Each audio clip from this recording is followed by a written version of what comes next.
Hello my fellow investors and welcome back to another stock analysis video. Today guys, we are going to be looking at the company VAALCO Energy, which was actually brought up by Tony Myers, where he pretty much just said, can you look at the company EGY, which is essentially VAALCO Energy. Now this is an oil company, which in my personal opinion, I like them. I know some people may disagree with that, but I personally like them. One of my best holdings is Chevron, so I kind of do have a soft spot for them. So let's actually analyze their fundamentals and see if maybe at the current share price we would like to buy it. So with that said, let's get started with this analysis.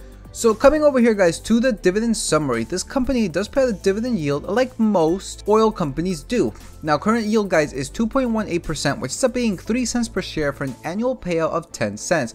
No payout ratio, no 5-year CAGR, and no dividend growth year. So let's actually come here to the dividend history and check this out, because this actually might be fairly interesting. Now looking at this, well, this is the reason why we don't have any of those numbers. They just started putting out this dividend guys just this year on February 16, 2022. So obviously we don't have a payout ratio, we don't have a 5-year CAGR, it hasn't been 5 years, and of course they haven't been increasing this for more than a year. So that pretty much explains all of that. Now just because the company hasn't been paying this out for long doesn't mean that it's necessarily a no-go when it comes to a dividend. However, I do have to point out some caution because, well, they don't have the history for it, right? So it's not that they can't have the history, but seeing that they don't have the history of paying out this consistent dividend, you might be a little bit wary just to be on the safe side to buy this company just for its dividend. Ex-dividend day passed as of August 23rd. Payout day is actually coming up tomorrow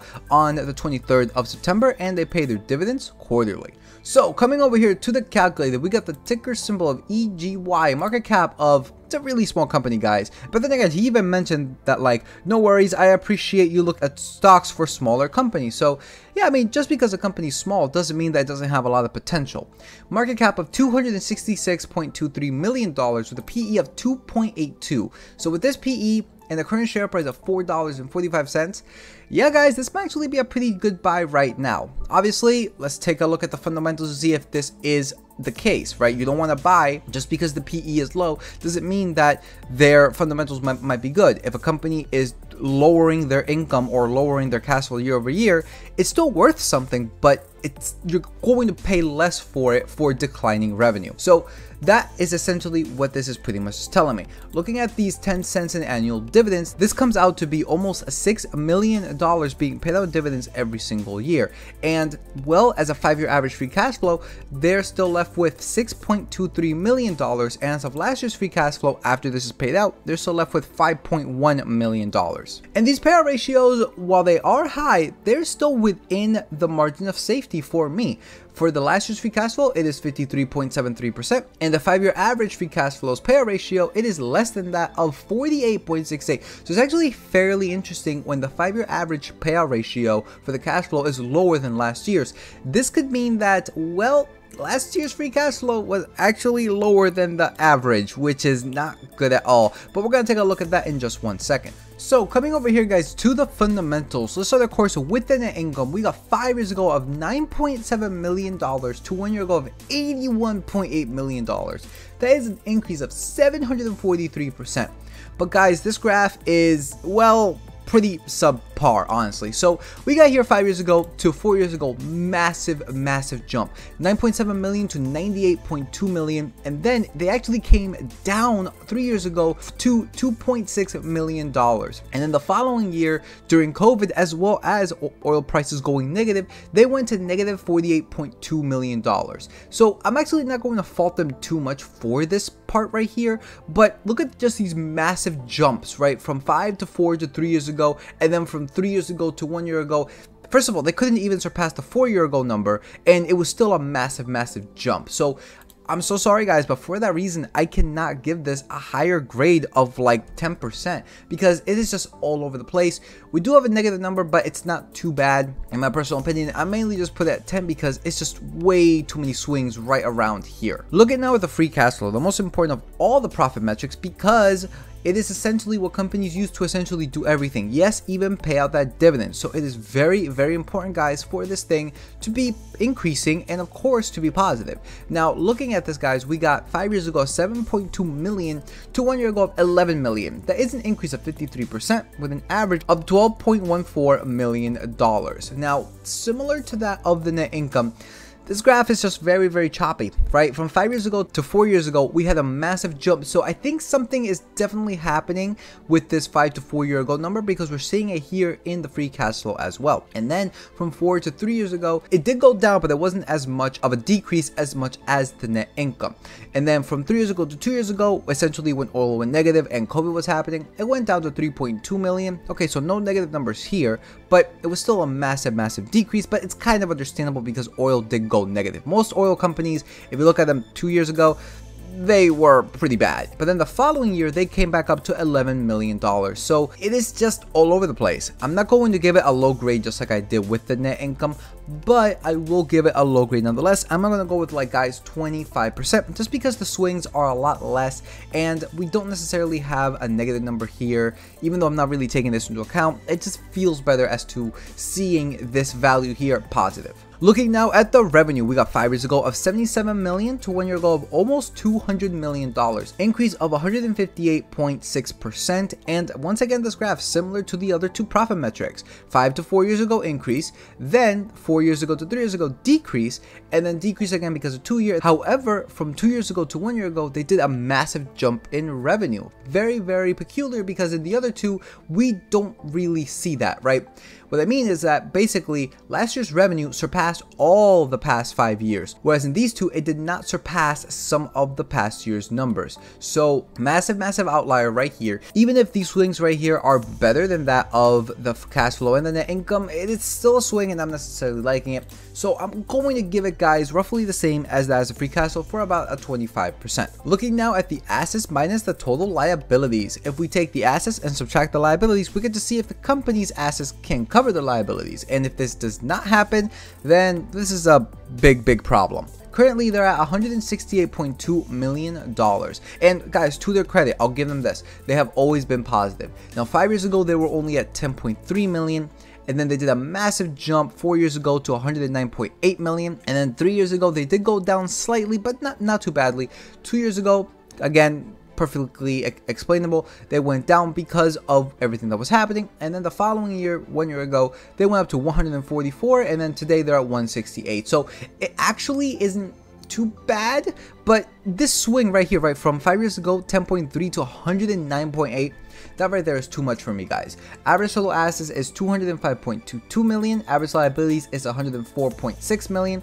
Doing this difference, we get $100.6 million. I'm going to give this, guys, like essentially a 40%. It's in the positive, it's increasing. I'm going to ignore this value for the 2 year ago, but I do not like this massive jump right here. And it did go down slightly over here, but you know what? I'm going to give it, guys, the benefit of the doubt. I'm going to change this to like 55%, just because, well, I mean, it is still increasing. It's just this massive jump from 5 to 4 years ago. Now, looking at the cash flow minus the liabilities, doing the exact same math that we just did with the assets minus liabilities, if we do this, will this company's cash flow cover the liabilities? Now, obviously, their cash flow, guys, isn't that good. So looking at the free cash flow just one more time, as you can see, yeah, it has been increasing within the past 5 years, but I mean, it's not anything outstanding, right? The 1 year ago value, it is significantly less than that of the 4 and 3 year ago value, and is barely surpassing the 5 year ago value. So we can kind of see as to why this is pretty much all over the place, right? Now, they did have instances as to where they were actually bringing this back down to zero, right? From 5 to 4 years ago, and then from 3 to 2 years ago. But as of last year, they were at negative $107.8 million. So as you can see, the trend is to be getting further and further in the negative. Average cash flow minus the average liabilities, we get negative $73 million. And for this reason, guys, I'm going to give this at around like a 30%. At least they are having some instances where they are bringing it back, but again, the overall trend is to go down. Looking now at the shares outstanding, the most underrated of all the metrics, because, well, people don't tend to look at this, guys. It's unfortunate, but people don't. And companies that pay out a dividend, and even small companies, usually when they see that their share price is overvalued, well, they actually might just sell shares, because when they sell shares, they're taking that cash back and they can use that to essentially pay for all of their stuff, right? They could pay down their debt, they could make acquisitions, etc. It's just another way for them to make cash flow, but at your own expense, which is not good. And as it currently stands, guys, this could be better, I guess you could say. We got 5 years ago a 58.9 million to today a 59.1 million, increase of, well, a little bit more than 1/3% from the 5-year, and then from the previous year to the current year, it is an increase of 0.85%. So it's less than a percent, but still it is 0.85%. This is looking at 1 year ago, 58.6 million to today of 59.1 million. Now, something interesting here is that, well, from 4 to 3 years ago, and then from 3 to 2 years ago, they were actually decreasing shares, guys. But look at this, from 5 to 4 years ago, they increased it a little bit also. So they're pretty much all over the place when it comes to this. So for that reason, I'm going to give this essentially like a 50%, mainly because I have no idea where they're going with this. And, well, essentially 0.34% and 0.85 isn't a lot, but it's just not consistent enough for me to be like, oh, okay, I like this, or they're just going to issue more shares into the future. Now, looking at the cash equivalents, they currently hold $53.1 million with an average of $41.45 million. So, looking at the overall fundamentals, guys, we gave the net income 10%, free cash flow 25%, revenue 25%, assets minus liabilities 55%, cash flow minus liabilities 30%, and the shares outstanding of 50% for an overall grade, guys, of 29%.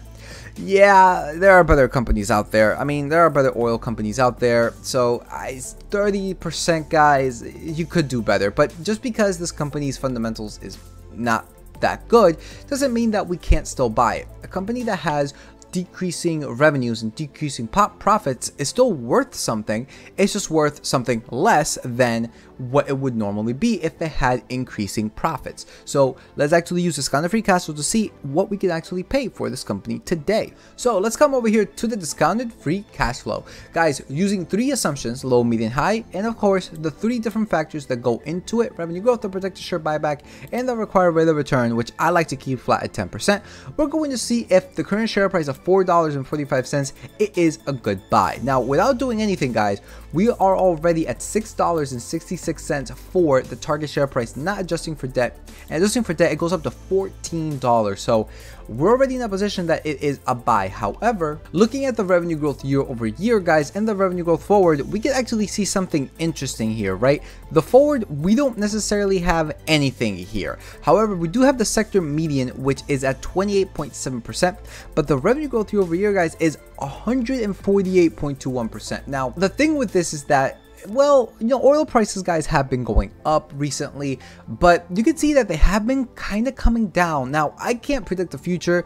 I think that they will continue to go up, but assuming that they don't, we have to take into account worst case scenarios here. So for that reason, guys, I'm going to lowball this a whole lot. And again, you guys can disagree with me, but this is essentially what my assumptions are going to be. You guys can make your assumptions, and I'm going to tell you how to do that after we do this discounted free cash flow. So for the revenue growth, guys, let's actually say that within the next 4 years, that'll do at around like 4% for the low assumption. Let's say at about 6% for the median, and then 8% for the highest assumption. Now for the projected share buyback, guys, I don't know, right? They have been issuing shares within the past 5 years, but there were also instances where they bought back. So for all intents and purposes, I'm going to say that for the low assumption that they'll issue shares at around -0.5%. So we're going to do right here, -0.5. The negative just means that essentially they are issuing shares, and let's actually increase this decimal just so that way you guys can see it.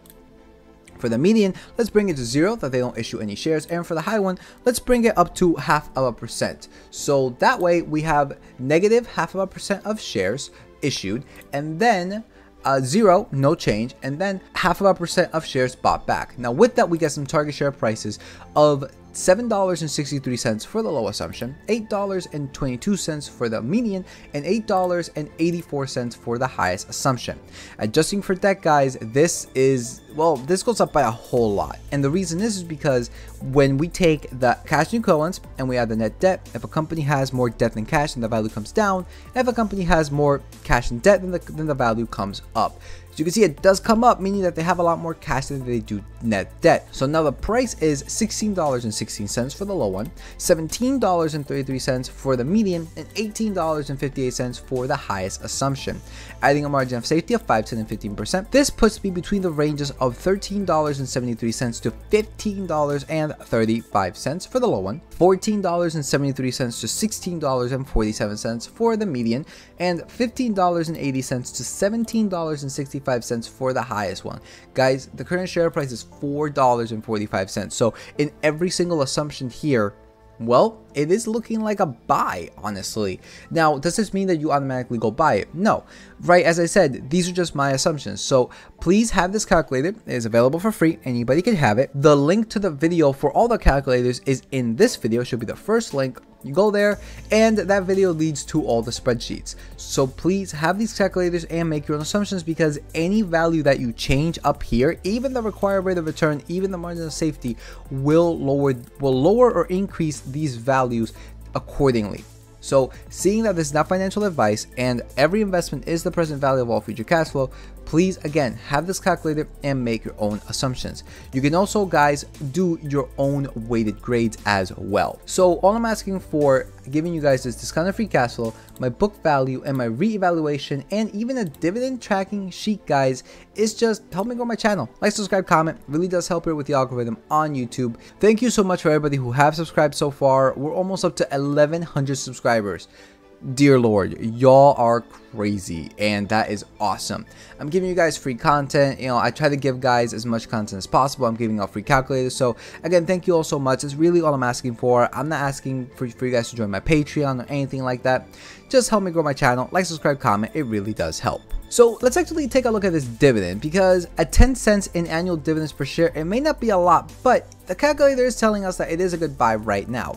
So if you were to put in 1 month's income at the average monthly income of $5,725, this would actually get you 1,286.57 shares of this company, which would result in, guys, $128.66 in annual dividends, quarterly of $32.16, and a monthly of $10.72.